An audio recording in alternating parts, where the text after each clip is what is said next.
in Louisiana, y'all tap. Air it out, man. Y'all gotta get me on the podcast. Air it out podcast, Shreveport, Louisiana. Hey man, Air it out podcast. Check it out, my nigga. Oh, yeah, check it out. Fuck with him. Alright, fuck with me. Yo, what's up? This is your main man, Slink Johnson, tapping in with you one time for the one time. And right now, you watching the Air It Out podcast, man. All right, let's go. So, I gotta ask y'all. You two, did y'all really hate each other? Or were y'all like secret cool ops? You know how you had them, your ops, the one that you really cool with on the low? Right. Is that what y'all really had going on? I wanted to see him in a closed casket. Mm. I wanted to split him in half. If I'd have caught him, he'd have been heads on. His head would have been on. You know that little picture when you were a little boy and you got the 2 teeth missing? Yeah. That's what I wanted on his coffin. But no, for real. For real though. I had 30-something staples down my stomach. My lungs collapsed. I got stabbed right here until it hit my heart. You think we gonna be laid on around the milk? What was up, boy? You stabbed me? But you, I made it? No, man. We ain't play back then. Yeah. You know, we just older now and realize, like, he did 30 years in Angola, been home 8 months. I did 23 years, 10 months in the phase, been on 3 years on some change. I don't want to go back to prison. And like I was just explaining earlier, first I got myself together. When I took Shahad to become Muslim, I got myself together first. Then I said, okay. Now, I don't forgive everybody. Nah, I ain't gonna sit here and lie and say that. But there's certain people I could tolerate, and there's certain people I'm like, okay, I could learn to love. And there's certain people I could just be like, we could just live in the same state. So are you telling me prison was your biggest motivation? Yeah. How about you? Oh, yes, indeed, man. Yeah. It taught me to forgive, man. It taught me to forgive. You know, I live with this guy. I live in the same house with this dude and his mother. Yeah, same How guy you grow hatred for somebody? The same guy that I tried to kill, I live with him. How do you grow that type of hatred for somebody that you used to live with? You say how you grow the hatred, how you grow love from the hatred. How do you grow that type of hatred from somebody for someone that you used to live with? No. It's afterwards. Yeah, Right, we live afterwards. With me now. Okay. Yeah. So let me ask y'all something. Did y'all have any conversations behind the cameras? Never. That we might not Never be talked to. I couldn't stand him. Listen, this all jokes aside. He was arrogant, cocky. We had like the same girlfriends, females, and he was one of the ones like it was just him and his little brother, and it was a gang of us, and I just wanted him bad. Mm-hmm. So the last time him and I, he was hitting your girl. some of them, they were mine first, but the last time him and I had saw each other, we was on. I had been shot up, he had been hit up. And we was on a medical tier. He had a knife, I had a knife, and we was in the middle of the floor. We about to stab each other up. But they had a big window, and the guard saw us, and they ran in there and grabbed him. This was August of '94, and I didn't see him until August of 2024. 30 years. So my mind was, I used to always play my mind in jail. Like, when I was being myself, I would be like, it's 20 people I want to kill. But he was never on my list because it was like, I stole off on him first. We was in the field, and they had their back turned. And they had the jury on the people he said he ain't robbed. I ain't robbed him, dude. I didn't rob him, y'all. He lied. So him and his brother, they stand up talking to these big old dudes. These dudes scared to take their chain back from him. So we spotted him. We snuck up behind him, and I stole off on him. I stole off the elements of pride. He had knives on him. They caught me. So I heard you say that. You said that. What was the turning point to y'all feud was when Big Burger got killed, right? Yes. Can you give me a little more in depth about who Big Burger was and what did he mean to y'all projects? Well, me and Big Burger was cool. You know, he was really my dude that I really hung with. But he's from our project. And once they killed Big Burger and they went to talk about whoever they catch out the Melpomene project, they was gonna do something to him. So I was ready. Me, like he said, that wasn't for me, but I believed it was for me. So I mean, See, it wasn't for Burger. Well, it wasn't for Burger. We was beefing with the Gotti boys. back Exactly. then. That's right. That's right. So I just want to make this clear too for y'all. At this time when Burger was killed, I was in the Orleans Parish jail fighting murder already.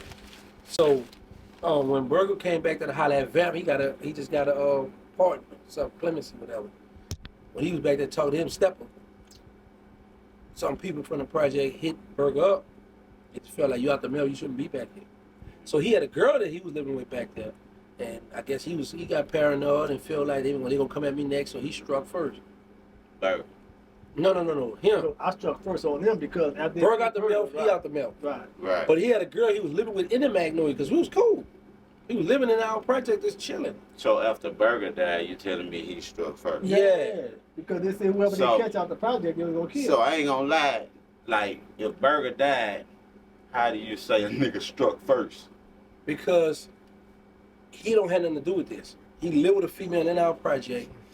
He wanted to mention this, but we was around the club one night. We heard a Mac 11 go. Me and him used to love have Macs. So my little partner, Killer Stone and Brother Disco got hit up. So we was like, man, that was Diesel them. We blamed them. So when we saw him in the fair, I stole off on him. He had denied. So my thing is this. If you know you stand in my project with this female, you ain't got no beef with us. We cool, we was in juvenile jail together fighting, helping each other fighting, all this stuff. Now all of a sudden, you got a knife on you in the fair. You know, it ain't making sense because a person that ain't got nothing to do with nothing, what they gonna do? They gonna mind their business and live their life. So that lets you know he was with the bull. No, that's not true. Why did you feel like you needed to respond? Because him and his crew, man, it was dangerous dudes, man.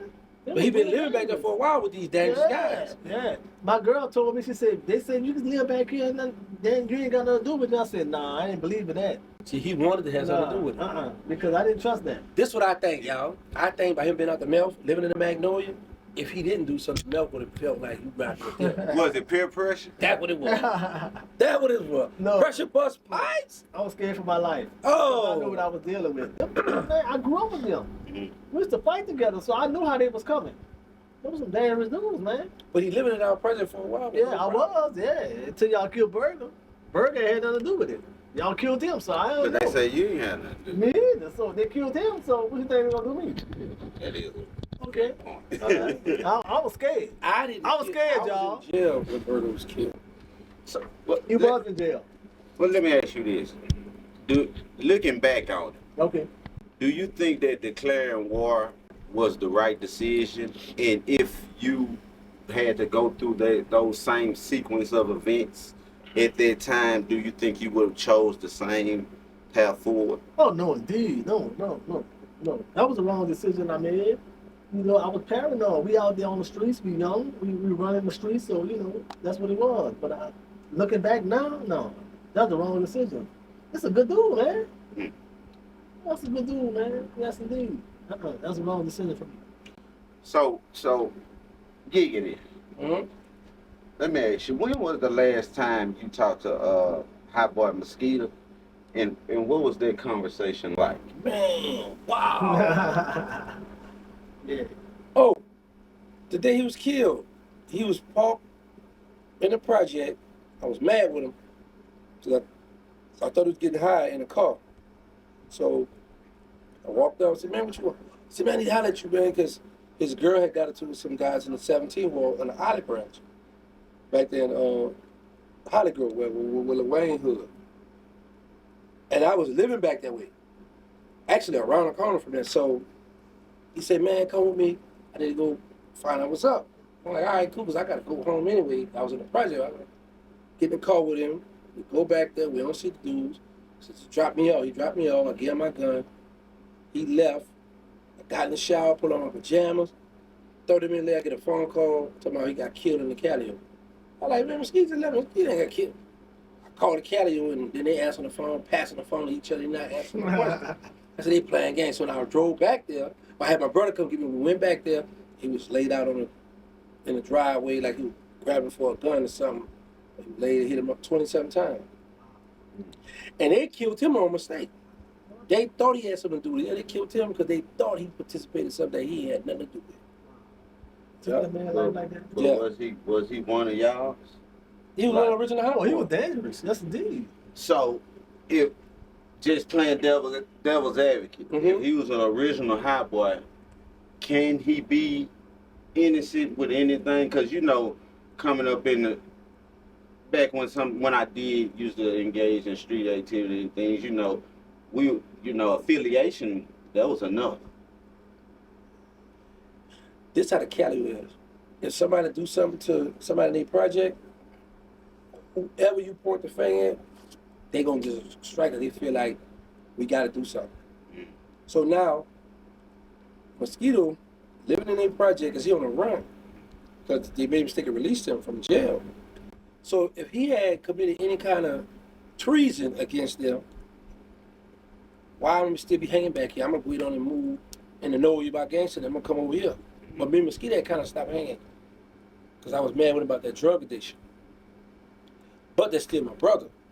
But in his mind, he like, okay, I'm good because he instead of hanging back in the Cali because his sister lived back there.